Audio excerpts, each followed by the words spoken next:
চলুন নজর রাখতে হচ্ছে এবার আগামীকাল রয়েছে 21শে জুলাই। তার আগে একেবারে সাজুসাজু রব, শেষ মুহূর্তের প্রস্তুতি একেবারে চরমে রয়েছে।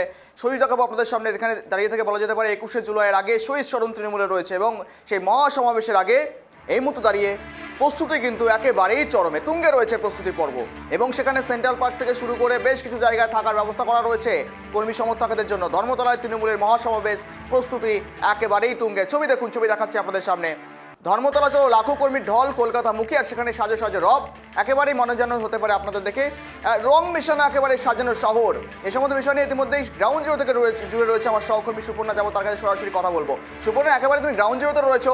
আগামীকাল 21শের শহীদ স্মরণ, তৃণমূলের শহীদ স্মরণ রয়েছে 21শে জুলাই। তার আগে ইতিমধ্যে দাঁড়িয়ে থেকে একযোগে সাজো সাজো রব। সেন্ট্রাল পার্কে উত্তরবঙ্গে যারা কর্মী সমর্থক রয়েছে তাদের রাখার ব্যবস্থা করা রয়েছে, স্বাস্থ্যসেবা দেওয়া হচ্ছে, একযোগে বেশ কিছু পদক্ষেপ গ্রহণ করা হয়েছে। বর্তমান ছবি কি লক্ষ্য করছো?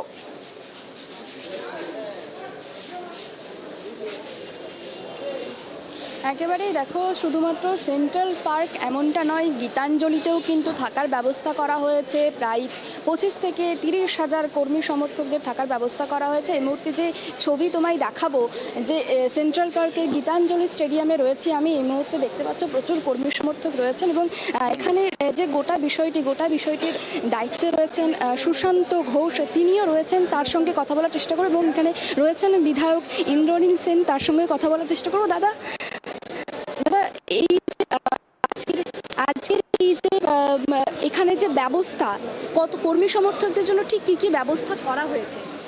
যেটা হয় প্রত্যেক বছর আমাদের পার্টির পক্ষ থেকে তাদের থাকার ব্যবস্থা করা, খাওয়ার ব্যবস্থা করা, প্রাথমিক চিকিৎসা যদি কারোর প্রয়োজন হয় দেওয়া এবং মিটিংয়ের জায়গা অবধি পৌঁছে দেওয়া, এটাই পার্টি যেটা বলে সেটুকু করা হয়। কতজন কর্মী সমর্থকদের এখানে থাকার ব্যবস্থা করা হয়েছে? গীতাঞ্জলি স্টেডিয়ামে 25,000 এবং আশেপাশের কমিউনিটি হল, বিয়েবাড়ি এগুলো মিলিয়ে প্রায় 30,000 লোকের ব্যবস্থা করা হয়েছে। ইতিমধ্যেই তো প্রায় 10-12,000 লোক চলে এসছে, বাকি রাস্তার মধ্যে আছে, আস্তে আস্তে আসছে। গতবারের থেকে এবারে মনে করা হচ্ছে যে সংখ্যাটা আরও অনেক বাড়তে পারে কর্মী সমর্থকদের। সেক্ষেত্রে হাইকোর্ট একটা নির্দেশ দিয়েছে এবং শর্ত আরোপ করে দিয়েছে যে সকাল 8টা থেকে 9টার মধ্যে মিছিল বন্ধ করতে হবে এবং যানজটের ক্ষেত্রেও নির্দেশিকা জারি করেছে। সেই বিষয়টা প্রশাসনের দিক থেকে তো ব্যবস্থা নেওয়া হচ্ছে এবং দলের পক্ষ থেকে আপনারা ঠিক কী ব্যবস্থা নিচ্ছেন? দলের যারা কর্মী সমর্থক তারা সকাল 9টার মধ্যেই মিটিং স্থলে পৌঁছাবে, কিন্তু 21শে জুলাইয়ের প্রোগ্রামটা তো শুধু দলের কর্মীদের নয়, বাংলার মানুষের প্রোগ্রাম।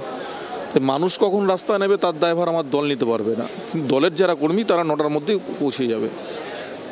আচ্ছা, আর আরও একটি বিষয়ে জানতে চাইবো, এখানে যে সমস্ত কর্মী সমর্থকরা রয়েছেন তাদের স্বাস্থ্যের কথা ভেবে এবং কেউ যদি অসুস্থ হয়ে যায় সেই বিষয়ের দিক থেকে কি ব্যবস্থা নিয়েছে? আমাদের প্রাথমিক চিকিৎসার জায়গা রাখা হয়েছে, 2টো ক্যাম্প করা হয়েছে এবং মেজর যদি কোনো সমস্যা হয় তাহলে আশেপাশের যে হসপিটালগুলো আছে তাদের সঙ্গে আমাদের কথা বলা আছে, অ্যাম্বুলেন্সও এখানে রাখা আছে, সমস্যা হওয়ার কথা না। বেশ, ধন্যবাদ। আমরা কথা বলছিলাম কলকাতা কর্পোরেশনের বড় চেয়ারম্যান সুশান্ত ঘোষের সঙ্গে। তিনি যেমনটা জানাচ্ছেন যে এই যে 21শে জুলাই ধর্মতলায় যে মহা মিছিলের আয়োজন করা হয়েছে, সেই মিছিলকে কেন্দ্র করে একাধিক ব্যবস্থা নেওয়া হয়েছে এবং ইতিমধ্যেই কিন্তু কর্মী সমর্থকরা আসতে শুরু করেছে। আমার ক্যামেরা পার্সন দেবরাজকে বলবো সেই ছবিটা দেখানোর জন্য যে এখনই কিন্তু যে সমস্ত জায়গাগুলিতে কর্মী সমর্থকদের থাকার ব্যবস্থা করা হয়েছে সেই সমস্ত জায়গাগুলিতে তুমি ভিড় দেখতে পাচ্ছ যে এখনই ঠিক কত মানুষ এসে উপস্থিত হয়েছে। আগামীকাল ধর্মতলায় যে তৃণমূল সুপ্রিমো মমতা বন্দ্যোপাধ্যায় ঠিক কী বার্তা দেবেন, সেই বার্তাতে ঠিক কোন কোন বিষয়গুলি উঠে আসতে পারে সেই বিষয়গুলি দিয়েও কিন্তু মুখিয়ে রয়েছে, সকলে কিন্তু মুখিয়ে রয়েছেন। এবং দেখো, তোমায় যে ছবি দেখাচ্ছি 21শে জুলাই মূলত ঠিক কী কারণে শহীদ স্মরণের জন্য যে 21শে জুলাই, সেই ছবিও কিন্তু এখানে এসে একটি মঞ্চ করে তোলা হয়েছে এবং শহীদদের প্রতি শ্রদ্ধা জানাতে কিন্তু প্রদীপ রায়, বন্দনা দাস, দিলীপ ঘোষ একাধিক মানুষের নাম উল্লেখ করে এবং তাদের প্রতি শ্রদ্ধা জানানো হয়েছে। 21শে জুলাইকে কেন্দ্র করে কি কারণে 21শে জুলাই, সেই শহীদদের সম্মান, সেই শহীদদের স্মরণেই এই 21শে জুলাইয়ের আয়োজন। এবং মুখ্যমন্ত্রী মমতা বন্দ্যোপাধ্যায়, তৃণমূল সুপ্রিমো মমতা বন্দ্যোপাধ্যায় এবং অভিষেক বন্দ্যোপাধ্যায় তৃণমূলের সেনাপতি, তিনি ঠিক কী বার্তা দেবেন এবং তার বক্তব্যে ঠিক কোন কোন বিষয়গুলি উঠে আসতে পারে। এবং তুমি জানো গৌরব যে এর আগে আমরা দেখেছি যে পরিযায়ী শ্রমিকদের বাংলা বলা নিয়ে আটক করা হচ্ছে ও বাংলাদেশে পাঠিয়ে দেওয়া হচ্ছে, সেই বিষয় নিয়ে মুখ্যমন্ত্রী মমতা বন্দ্যোপাধ্যায়, তৃণমূল সুপ্রিমো মমতা বন্দ্যোপাধ্যায় কিছু বার্তা দেন কিনা, অভিষেক বন্দ্যোপাধ্যায় কিছু বার্তা দেন কিনা সেদিকে কিন্তু নজর রয়েছে। এখানে অনেক কর্মী সমর্থকরা রয়েছে, তাদের সঙ্গে একটু কথা বলেছে। কোথা থেকে এসেছে? গাজল থেকে, মালদা গাজল। প্রতি বছর আসা হয়? প্রতি বছর আসে। তৃণমূল সুপ্রিমো কি বার্তা দেবেন, কি আশা রাখেন? প্রতি বছরই আমরা 21শে জুলাই আসি এবং মমতা বন্দ্যোপাধ্যায়ের নির্দেশে তিনি কি মেসেজ দেন সারা বছর সেটা আমরা প্রোগ্রাম করি। সেই প্রোগ্রামটাই আমরা সারা বছর বলে অধীর আগ্রহে আমরা প্রতি বছর 21শে জুলাই আসি। সামনেই তো নির্বাচন, কি আশা করছেন মমতা বন্দ্যোপাধ্যায়, অভিষেক? অবশ্যই মমতা বন্দ্যোপাধ্যায় এবং অভিষেক বন্দ্যোপাধ্যায়ের নেতৃত্বে বাংলা, পশ্চিমবাংলা সুরক্ষিত থাকবে, নারী সুরক্ষিত থাকবে, মানুষ সুরক্ষিত থাকবে, সর্বজাতির মিলামিশে একসাথে একাকার হয়ে থাকবে, এটাই স্বাভাবিক। এবং আপনারা জানেন যে গত কিছুদিন থেকে বাংলা ভাষী যারা মানুষ তাদের প্রতি বঞ্চনা করা হচ্ছে। আপনারা দেখেছেন রানাঘাটে, নদিয়ার রানাঘাটের দুজন ছেলে তারা উত্তরপ্রদেশে কাজ করতে গেছে, সেই কাজ করতে গিয়ে তাদের হয়রানি হতে হচ্ছে, তাদেরকে আটকে রেখেছে উত্তরপ্রদেশ পুলিশ, তাদেরকে নির্যাতন করছে। তার জন্য মমতা বন্দ্যোপাধ্যায় 16 তারিখে আপনারা দেখেছেন মিছিল করেছেন রেইনা ক্রসিং অবধি। এবং সেখানে দেখেছেন অবশ্যই মমতা বন্দ্যোপাধ্যায় একটা মেসেজ দিয়েছে, যারা বাংলা বলে সেই বাংলাভাষী লোকদের রক্ষা করার দায়িত্ব একমাত্র মমতা বন্দ্যোপাধ্যায় নিয়েছেন এবং তিনি করবেনও, তাই করে দেখাবেন।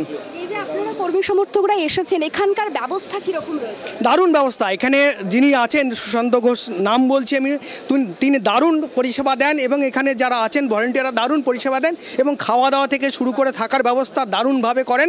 আমরা তার জন্য গর্বিত মালদাবাসী হিসাবে, আমরা মালদা গাজলবাসী অবশ্যই। এবং আমি ব্যক্তিগতভাবে 5 বছর থেকে আশিস বিশ্বাস আমার নাম, ব্যক্তিগতভাবে বলছি এবং সবাই আমরা টিম সহ আসি, এসে এখানে খাওয়া দাওয়া থাকার ব্যবস্থা দারুণভাবে হয় এবং কোনো রকম কোনো সমস্যা নেই। এখানে মমতা বন্দ্যোপাধ্যায়ের নেতৃত্বে যারা আসেন তারা সুন্দর পরিবেশে এখানে থাকেন। ধন্যবাদ।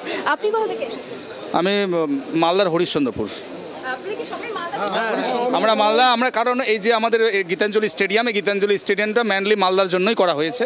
আমরা প্রত্যেক বছর আসি আর আমাদের তৃণমূল কংগ্রেসের যারা কর্মী, যারা সৈনিক, আমরা 21শে জুলাইয়ের জন্য সারা বছর প্রতীক্ষা করি যে আমাদের দিদি কি বার্তা দেবেন, সেই বার্তা শোনার জন্য আমরা প্রত্যেক বছর সারাটা বছর কাজ করি, কিন্তু 21শে জুলাইয়ের জন্য অপেক্ষা করি কবে যাবো এবং দিদি আমাদের কি বার্তা দেয়।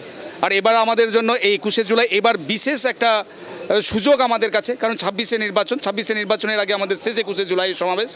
সেখানে আমরা দিদি কি আমাদের কি বার্তা দেন সেই বার্তাটা পাথেয় করে আমরা আমাদের কাজ করব, তার জন্যই আসা। এবং এটা আমাদের আবেগ। 21শে জুলাই সারা ভারতবর্ষের যারা বাঙালি, পশ্চিমবাংলার বাঙালি, আমরা তৃণমূল কংগ্রেসের যারা সৈনিক, আমাদের কাছে এটা আবেগ। ধন্যবাদ।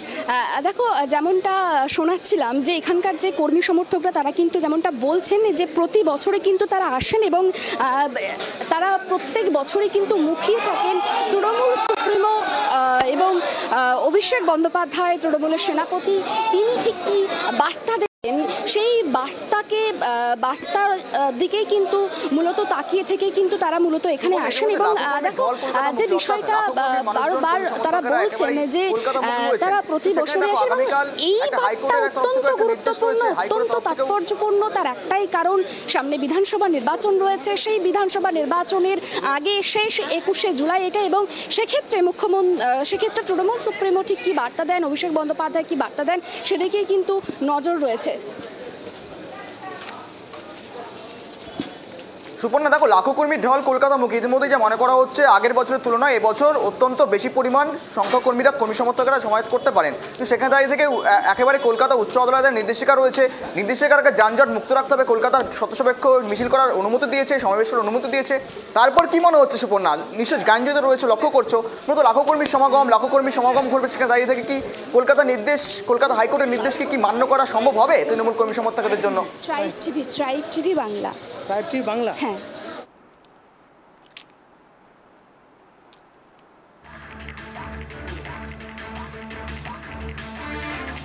একেবারে দেখুন, আমার সহকর্মী ছিল গীতাঞ্জলি স্টেডিয়াম থেকে, সেখানে কিন্তু মূলত কর্মী সমর্থকদের রাখার জন্য ব্যবস্থা করা রয়েছে। খাদ্য সামগ্রী থেকে শুরু করে বলা যেতে পারে স্বাস্থ্য পরিষেবা সব চোখে কিন্তু নজর রাখা হয়েছে। লাখো কর্মীর ঢল কলকাতামুখী।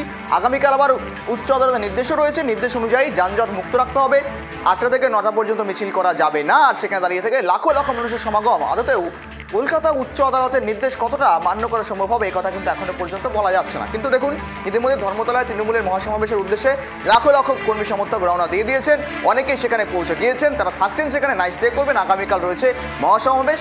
26-এর নির্বাচনের আগে তৃণমূলের শেষ শহীদ স্মরণ, তৃণমূলের 21শে জুলাই শেষ জুলাই। আর সেখানে মূলত কিন্তু একটা আশায় থাকে তৃণমূল কর্মী সমর্থকরা, মূলত মুখ্যমন্ত্রী মমতা বন্দ্যোপাধ্যায় কী বার্তা দেন সেদিকে নজর রয়েছে সকল কর্মী সমর্থকদের।